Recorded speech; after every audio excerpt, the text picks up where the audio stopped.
Imagine you're walking through the world, and the sky blackens around you. You start hearing voices scream in the distance. That's when you know a zone-wide event's coming. You better get some friends, you better get some people you don't even know, and you better be prepared for this.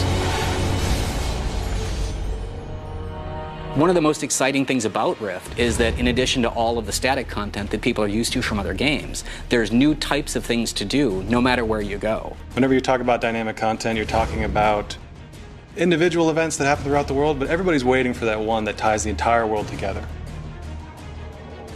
You've seen rifts and you've seen small-scale invasions, but a zone-wide event literally takes over the entire zone. We're talking hundreds of players together.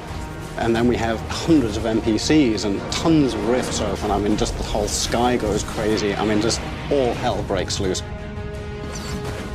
So it is very important for us to listen to our players, and we absolutely do. People said, we'd really love an open grouping system so we can get together in these raids a lot quicker. And that's exactly what we did.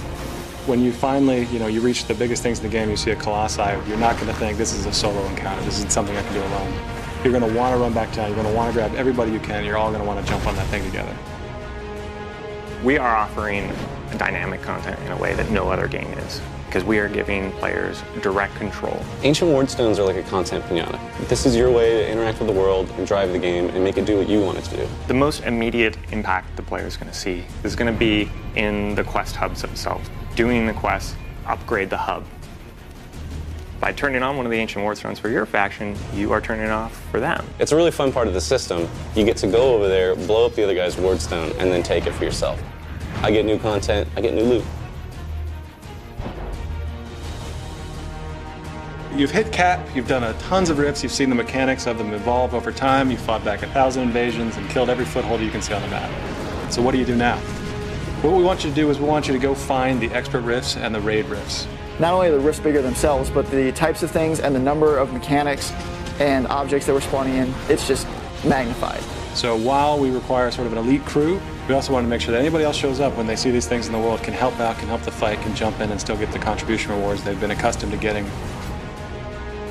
Our reward system is based on performance, it's based on effort, it's a forgiving system meant to reward you for playing, but not to punish you for being outside of the radius when the event completes or dying because you're the first to try to tank and nobody's healing you.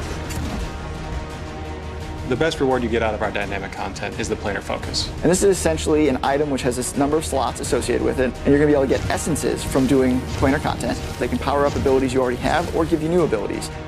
We wanted to put that middle M back into MMO. We're making a AAA MMO here, and we're doing things that nobody else is doing. It's not the world playing itself, it's not interactions between various systems, it's you. So when you take all these new types of things to do, and you put them all together, that's when you know.